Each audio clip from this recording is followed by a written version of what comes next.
Yo les potes, bienvenue dans cette nouvelle vidéo. Nono est avec nous ce soir. Salut Nono. Salut Sacha. Alors Nono, ce soir, dans la globalité, en priorité, on va parler de jeux pour une fois. Un petit peu mercato, mais surtout jeux. Je sais que ça te tient à cœur. Mais d'abord, une première info assez surprenante. Le PSG s'intéresse à Diedrich Kouassi, attaquant de 21 ans, évoluant à Vannes. Il a tapé dans l'œil de Johan Cabaye lors de Vannes Paris Saint-Germain en Coupe de France, qui envisage très sérieusement de lui faire signer un premier contrat pro. Le plan sera ensuite de le prêter en Ligue 2 pour voir son évolution. Honnêtement, t'as pensé là-dessus? Bah, aucun intérêt, Sacha. Encore Pourquoi? une pépite qui risque de finir sur le banc. Tu sais très bien qu'à Paris, c'est très très dur pour un jeune de percer. Donc, inintéressant. Après, bon, moi, voilà, le match contre Vannes, on l'a regardé d'un seul œil. Paris s'est facilement imposé, donc je ne sais pas réellement ce que vaut ce joueur réellement. En ce qui concerne les autres infos, Neymar assure à ses proches qu'il se sent à 100% pour cette deuxième partie de saison. Il va lui falloir un peu de temps, mais il va se rapprocher de son meilleur niveau, confie son entourage. Est-ce qu'on va voir le très grand Neymar dans les prochaines semaines, Nono? Eh ben, je crois que oui. Je crois qu'il a un meilleur état d'esprit. Je pense qu'il est peut-être un peu plus sérieux dans sa préparation. Je crois en Neymar en cette fin de saison, pardon. Alors, avant de parler un petit peu des infos mercato et de Lionel Messi en particulier, une petite info qui va encore t'énerver sur Sergio Ramos, qui intéresse le Los Angeles Galaxy. Une prise de contact a eu lieu entre l'équipe de MLS et l'entourage du défenseur du Paris Saint-Germain. Alors, quand je vois un petit peu les propos de Ramos envers le staff médical, là j'ai l'impression que non seulement c'est une douille, mais en plus lui veut se barrer. Alors, qui sont les fautifs? Le staff médical ou Sergio Ramos, ou Paris s'est totalement trompé? Eh ben pour moi, Paris s'est planté. C'est un incident industriel. Ramos, respect aux joueurs, respect au palmarès, il n'y a pas de souci. Mais il fallait se poser la question. Pourquoi une légende du Real ne prolonge pas? Pourquoi ils n'ont pas voulu le prolonger? Eh ben, il fallait qu'ils se posent la question. Et qui c'est qui paye les pots cassés? C'est Paris Saint-Germain. Alors Nono, en ce qui concerne une petite info sur Kylian Mbappé, ses propos après le match contre Saint-Etienne, où il dit que maintenant il faut aller battre le record d'Edinson Cavani, est-ce que pour toi, premièrement, ça veut dire quelque chose? Et deuxièmement, apparemment, l'offre sur la table de Mbappé sera un contrat de 2 ans avec 120 millions d'euros à la clé, en plus peut-être de ce record à aller battre. Est-ce que ça peut être une chose qui change tout honnêtement? Et est-ce qu'on est plus proche d'une prolongation que maintenant peut-être un transfert au PSG? Surtout qu'apparemment le Real Madrid s'intéresse déjà à d'autres gros attaquants à l'heure où on parle. Eh ben moi je vais être honnête, j'étais le premier à dire, eh ben oui, Mbappé sera un joueur du Real, eh ben oui, Mbappé à 99% au Real, eh ben il nous met le doute, le gamin.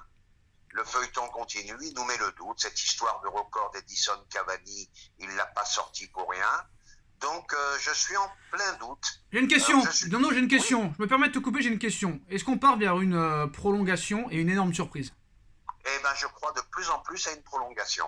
Parce qu'il est à 156 buts, donc il est à 44 buts de Cavani. Ça m'étonnerait honnêtement qu'il les dépasse cette saison, surtout qu'il n'y a plus de Coupe de France, il n'y a plus de Coupe de la Ligue. En championnat, il est suspendu. Et surtout, Nono, une prime colossale aussi à la signature qui dépasse celle promise par le Real Madrid à Kylian Mbappé, ainsi qu'à son entourage. Plus que jamais, l'incertitude gagne le dossier de l'attaquant du PSG. Et surtout, il y aurait des problèmes sur les droits d'image du joueur, sur les ventes de maillots, où le clan Mbappé demanderait beaucoup, plus de 50%. Pérez l'a fait qu'une seule fois, c'était pour Cristiano Ronaldo. Donc, il y a un peu du rififi en fait entre le Real Madrid et le clan Mbappé. Eh ben, tu vois, Mbappé a mis le doute à tout le monde, à Pérez en premier. Comme je te dis, moi j'étais persuadé à 100% qu'il allait au Real sans problème. Et là, je te dis, maintenant, la balance, moi je la mets à 50-50. Alors, les dernières infos de l'équipe. Du côté de l'équipe, on estime par ailleurs la prise de parole de Kylian, qui a expliqué après la victoire contre Saint-Etienne qu'il visait le record de but d'Edinson Cavani au PSG, n'a rien d'anodin pour l'équipe, qui nous dit aujourd'hui, dans son journal, elle permet d'envisager surtout pour la première fois publiquement une éventuelle prolongation, puisque pour combler les 44 buts qui le séparent de Cavani, il lui faudra au moins une saison de plus sous le maillot rouge et bleu. Est-ce que là, le gars, dans sa déclaration, il nous fait croire très clairement qu'il y a une possibilité? En plus, l'ovation du parc, tout ça, c'est quand même pas rien. Ah ben, tous les éléments, toutes les déclarations qu'il fait nous mettent le doute. Et là, je suis d'accord avec l'équipe. Bon, Là, faut prendre cette déclaration sur le record de Cavani très au sérieux. Et je ne serais pas surpris d'une prolongation de courte durée. Pour finir sur ce sujet, hein, le titre honorifique de meilleur buteur de l'histoire du Paris Saint-Germain, certes, n'est pas anecdotique aux yeux de Mbappé. Il en parlait même en interne ces dernières semaines, mais attention quand même, pour l'heure, la tendance reste toujours à un départ au Real Madrid selon l'équipe. Un dernier mot là-dessus ? Eh ben, je suis d'accord avec l'équipe. Bon, mais Mbappé, c'est un très bon communicant et il nous met le doute dans la tête. Voilà. Donc pour toi, la décision n'est pas prise pour lui à 100%. Eh ben, moi qui disais tout le temps, 100% il sera au Real, eh ben, il a réussi à me faire douter parce que maintenant je fais du 50-50. Bon, non, maintenant on met un petit peu, pas réellement le mercato de côté parce qu'il pourrait peut-être être le remplaçant de Mbappé dans les prochains mois. Ousmane Dembélé, depuis quelques matchs, te tape dans l'œil et plus particulièrement hier, t'as tapé dans l'œil après la victoire du FC Barcelone face à l'Athletic hier, Bilbao. Un Dembélé buteur, un Dembélé en jambes, un Dembélé costaud, un Dembélé rapide, un Dembélé surtout aussi en fin de contrat, Nono. Je vais te dire quelque chose, Sacha. Un Dembélé dans cet état-là, c'est le remplaçant idéal si Mbappé s'en va. Le mec, il peut prendre de la profondeur, il a des jambes de feu. Alors, avec le même état d'esprit, la même condition physique, oui, un grand oui à Dembélé. Et n'oubliez pas un truc, Mbappé a dit un jour, Dembélé est plus fort que moi. Oui, mais attention, je Nono. sais pas si tu te rappelles de ça. Non, mais c'était une anecdote, on est d'accord. Non, mais... Pardon, c'est une anecdote. Mais Nono. Mais ce qui veut dire les qualités de ce mec. Mais Nono, faut pas oublier qu'il y a beaucoup de joueurs comme Karim Benzema, comme d'autres grands joueurs qui nous disaient que leur petit frère était meilleur qu'eux et qu'à l'arrivée, eux, leurs petits frères n'ont pas fait carrière et c'est eux qui ont fait carrière. Hein. C'est à un moment donné, moi ça, j'y crois pas trop. Je suis d'accord avec toi, mais je vais te dire un potentiel de feu. Ah, mais il est très fort.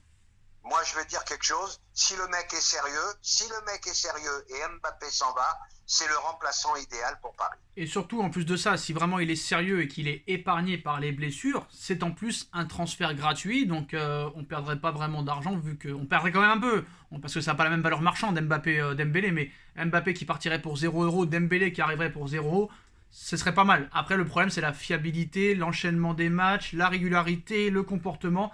C'est ça qui pose problème aussi.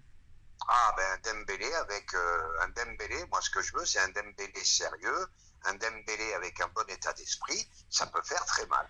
Alors maintenant, comme tu sais, contre Saint-Etienne, hein, on a vu un très très bon Messi. Je dirais pas un très très grand Messi, hein. Il y en a qui veulent me faire dire qu'on a vu un très très grand Messi. Non, c'était contre Saint-Etienne et on a déjà vu un Messi plus grand. Mais certes, il a été double passeur décisif. Depuis quelques matchs, il faut avouer quand même qu'il y a du mieux. Honnêtement, Nono, le grand Messi est-il enfin au Paris Saint-Germain ? Alors qu'on soit bien d'accord, le Messi du Barça d'il y a 10 ans, on ne le reverra plus. Bon, maintenant, n'oublions pas, 7 ballons d'or, peut-être le plus grand joueur de l'histoire, et moi je trouve qu'il revient très bien. Il revient en jambes, et t'as vu ces 2 caviars sur les buts de Mbappé, t'as vu ses crochets, ses passes, fabuleux. Je pense qu'il monte en puissance, et je pense qu'on va retrouver un très très très bon Messi. Là, je trouve qu'il est capable quand même de changer de rythme depuis quelques matchs, c'est assez intéressant. On l'avait vu face au Real, le débat du penalty avait amené les gens à penser qu'il avait fait une mauvaise performance, on va dire sur le coup. Hein. Mais bon, c'est vrai que quand tu re-regardes le match tranquillement, bon, il a pas été si catastrophique que ça contre le Real. Après, il a enchaîné les montées en puissance. Honnêtement, est-ce qu'on peut voir un Messi masterclass, un Messi ballon d'or dans les prochaines semaines et qui peut nous permettre peut-être de faire une très grosse épopée et un très grand parcours en Ligue des Champions ? Tout est possible avec lui. Hein. N'oublions pas que c'est le meilleur joueur de tous les temps. N'oublions pas de quoi il est capable. Il fait des choses que personne ne peut faire sur un terrain. Moi, j'ai confiance. J'étais un peu perturbé par ses performances. Et là, je le vois revenir à un très très haut niveau. Et surtout que maintenant que Neymar devrait revenir à 100%, on espère dans les prochains matchs, et un Mbappé sur une autre planète et un Marco Verratti à 100%, enfin une équipe du Paris Saint-Germain, ça a été très rare dans les années précédentes, mais enfin un Paris Saint-Germain presque au complet. Là, tu as tous les arguments pour voir tout le monde au meilleur niveau au bon moment. Un PSG au complet, les 3 stars qui montent en puissance, je parle pas d'Mbappé, pardon, les 2 autres stars qui montent en puissance, un milieu de terrain qui commence à voir le jour, je dis que tous les feux sont ouverts, Et je serais très très déçu qu'on soit éliminé par le Real. Hein. Surtout par ce Real Madrid-là. Surtout par ce Real-là, on est bien d'accord. Et ben voilà les postos, c'est la fin de cette vidéo. Dites-nous en commentaire ce que vous en pensez. On like, on partage, on commente, on s'abonne. Et on se retrouve très vite pour une nouvelle vidéo. Salut à tous et salut Nono. Tchuss. Salut Sacha, tchuss.